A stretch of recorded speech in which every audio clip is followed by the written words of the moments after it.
LSAT topper this year, Mr. Pulkit Goyal.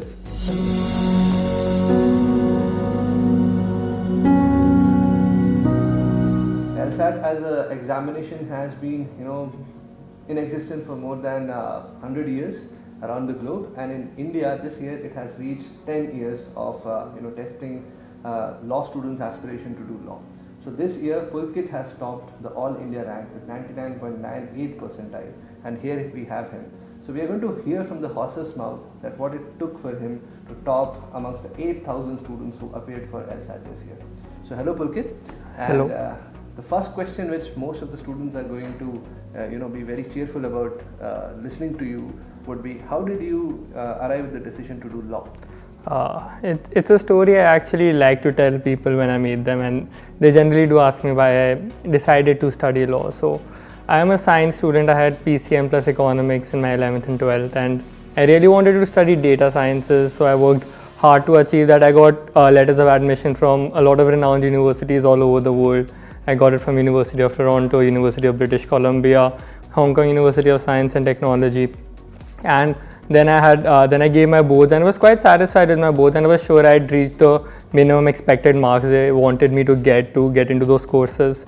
But then one day I was at this cafe coffee day with my best friend. We were just sitting across the table, and he asked me one simple question: do you see yourself doing this for the rest of your life? And that's when I realized I don't. So I realized I don't have an aptitude for computers, and if I had decided to pursue data sciences as a career, my job would be in front of a laptop for 6 hours, a 9-to-5 job. But then I realized I cannot. So then I looked back at the 2 years I've done. I realized that in the past 2 years during my 11th and 12th, I had not been studying sciences. I had actually been debating. I formed my school's debating society. I took part in a lot of model UNs, and I even went for debates and e-paper presentations. And when I look back at it, in my class we debate daily on history, on pol science, on civics. And so a really memorable instance for me was this Model UN committee I did, which was the European Great Powers, which took place during the coalition wars when Napoleon was in power, to get him out of that power. And that was the most vivid memory I have of my school life, and one thing I'll not trade for anything. So that is when I realized that what I've actually been doing for the past 2 years has been debating, has been developing a persona which can speak in front of the public, which can understand research, and also doing my own research on these grounds. And that is when it clicked to me that it's law what I want to do. It's something I can do for the rest of my life. I can see myself working, or rather researching, on various topics that relate to law, be it feminism, be it gender rights, be it animal rights, be it human rights, be it even corporate social responsibility, environmental laws. I saw myself researching about this, getting to the crux of the matter, going into depth, and maybe like not sleeping for a day or two researching, and I'd be happy doing that. So that is how I decided to do law. Wonderful. So we have someone who's surely going to research a lot and let us know the new innovations which will come in the field of law, new theories, etc., etc. And I hope that one day we'll also get to read a theory by Pulkit himself. Okay, Pulkit, the next question is, when you were preparing for LSAT, so what was your daily, what was the daily timetable or a routine which you had followed? So the good thing about LSAT in comparison to other law entrance tests, be it the CLAT or the ALET, is it does not require a lot of prior knowledge. So like in CLAT and ALET, they ask a lot of general knowledge questions and current affair questions. That's knowledge which in my opinion is wasted. It's not knowledge you will use anywhere, it's just knowledge to clear an exam, and that in my opinion is the worst kind of knowledge. So in contrast to that, all CLAT asks for you is your comprehension skills. It's all critical reasoning, and it's something you do a lot while you're studying law. So how I used to study for the LSAT was, so one of my favorite kind of questions which appear in the LSAT papers is, if which of the following premises, if true, weakens the above argument the most. So I would imagine myself standing in a courtroom and imagining the opposition make that argument, and how I can destroy that man's career. By which argument should I make to destroy that man's career, right? So it's this mindset that really helped me to practice. Of course, so LSAT India had a lot of free mocks available on the website. I took use of that. I had my own logical reasoning books and the content I got from my coaching. So I utilized all of that. I made sure to use all the resources I had in terms of the mentors I had, in terms of the papers I had. So how I would do a paper is, let's say, so LSAT as a paper has 4 sections and each section is 35 minutes. So after I do a section, I tally it with the answer key, and every question I'd get wrong, I will revisit it. So this approach of reapproaching every question you get wrong is what I think helped me succeed, because so here's what I used to do before, like I got serious in my preparation. I get a question wrong, I'd say, what are the probabilities of a question like this coming? It's very little. There's no point in revisiting it. And like I did 5 questions, I got 4 right. That's very good accuracy. If I do the same accuracy, I definitely make it. So which is true, but the chance of the one question you got wrong coming are the same as the probability of the other 4 coming. So I believe it's very important to reapproach questions.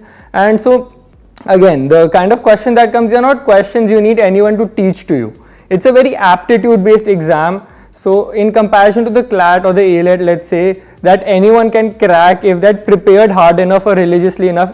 So those exams are more about the hours you put in. The LSAT is about the aptitude you have.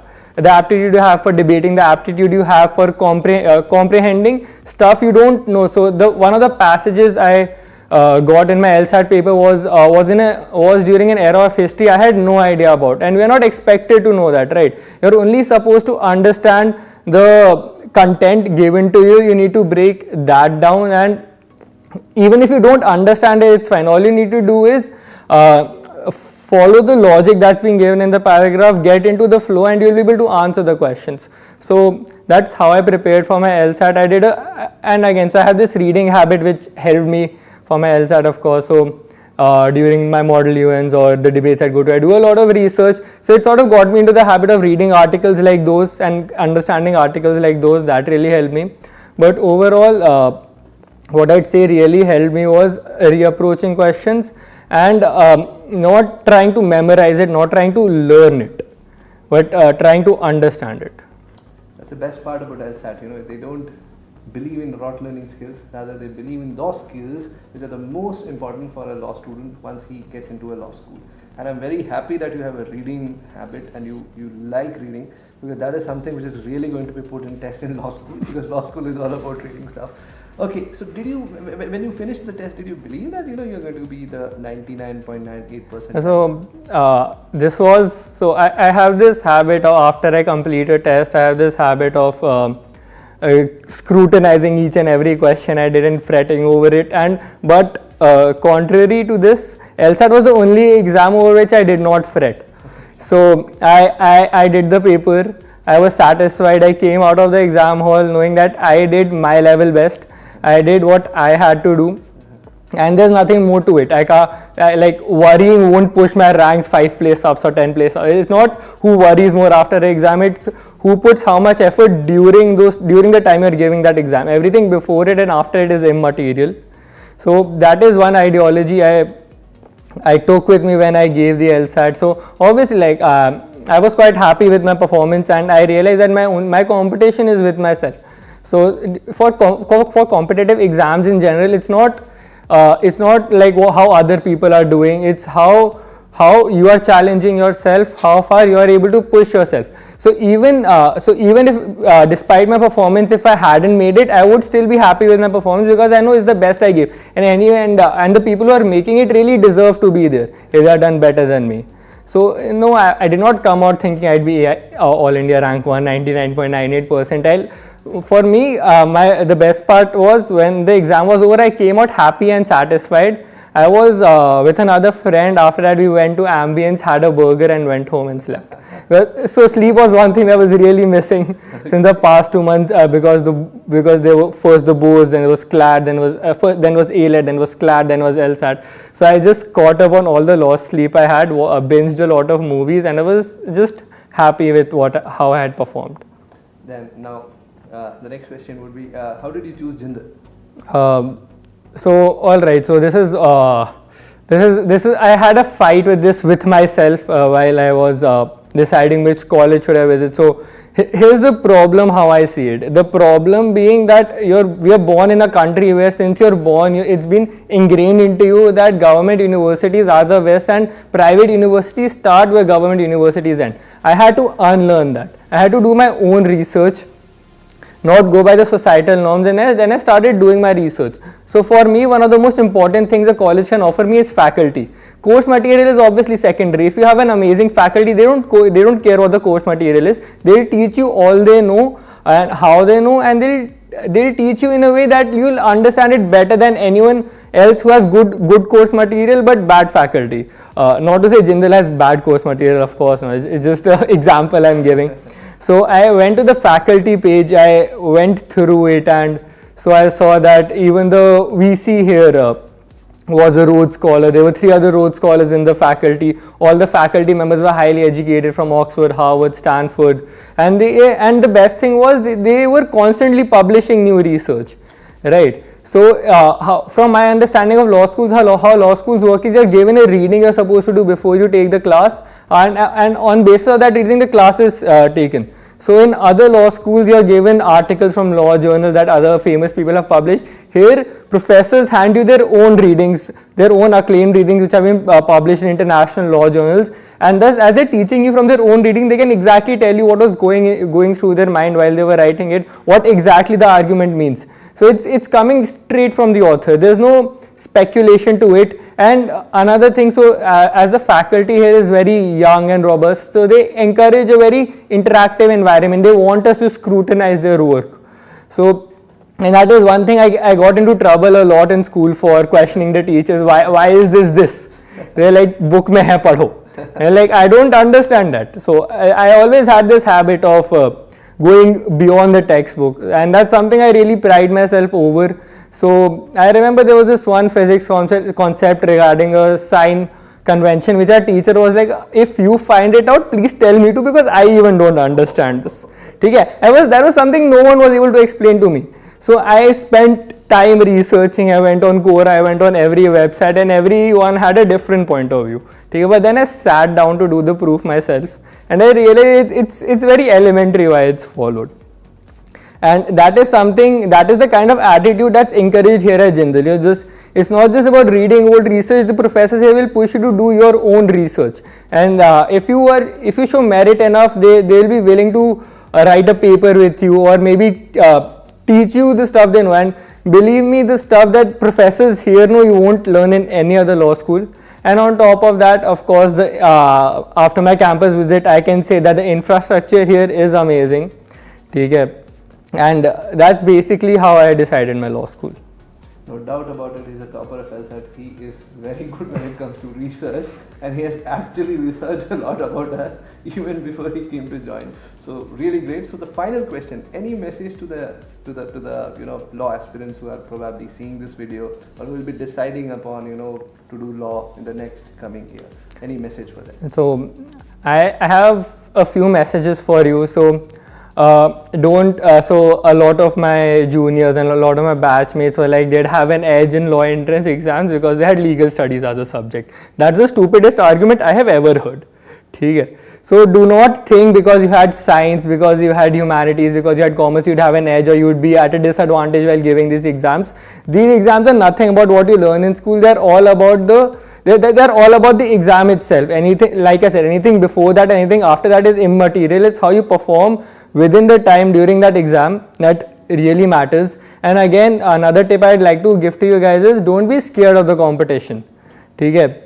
So let's take the CLAT for example. It's like every teacher, every coaching center might try to scare, like there are 60,000 people giving the test. You need to put in 24 hours a day, 27 hours a day, or else you won't make it. Okay? And like if you haven't been studying for the past 2 years, there is no chance in which you can do it. Or be it the LSAT where 8,000 people gave the test, and again people have been preparing for this test for 2 years. I myself was a crash course student at my coaching center. I prepared for not more than 2 months. Okay? So take it from me, it is, do not be scared of the competition. What I want you guys to take away from this is, be confident in your own ability. Fight till the last breath. It's not over till the exam's over. Don't be afraid of how other people are performing at wherever you're practicing. Don't be afraid that maybe you're the last person at your coaching, or maybe you're the first. And even if you're the first person at your coaching, don't be overconfident about it. Just know that no matter how many people are giving the exam, the competition will be always amongst the top 1,000 people, or rather the top 5% of the people. Your competition is just that. Your competition is not the 50,000 people appearing for exam or 10,000 people appearing for the exam. Your competition is the limited 5% of the people preparing for the exam, and all that's going to make a difference is how much you believe in your own ability to do it, and how hard are you willing to work. Not how long are you willing to work, how hard are you willing to work. And if you're willing to work hard, if you're willing to reapproach every question you get wrong, if you're willing to understand and not rote learn, take it from me, I'm pretty sure I'll see you as my junior here if you're willing to do that. Wonderful, Pulkit. So, Pulkit is amongst our three toppers of LSAT. We have two more. We will shortly, interview them also, and you can hear from them also. And I'm so blessed to meet him, I would say, because the messages which he is giving you is, believe me, something which you should take to heart. Though we call the term topper, but he has made it very clear to you, it doesn't matter. All those 600 students whom we have welcomed, believe me, we are meeting them daily, and they are all unique in their own sense. And then once you are into the campus, it matters how you imbibe all those things. So thank you so much, Pulkit, for sparing time. And my pleasure. Yeah, hope this video would induce and encourage more and more students to consider law as a career option, and also give LSAT as an examination. Thank you so much.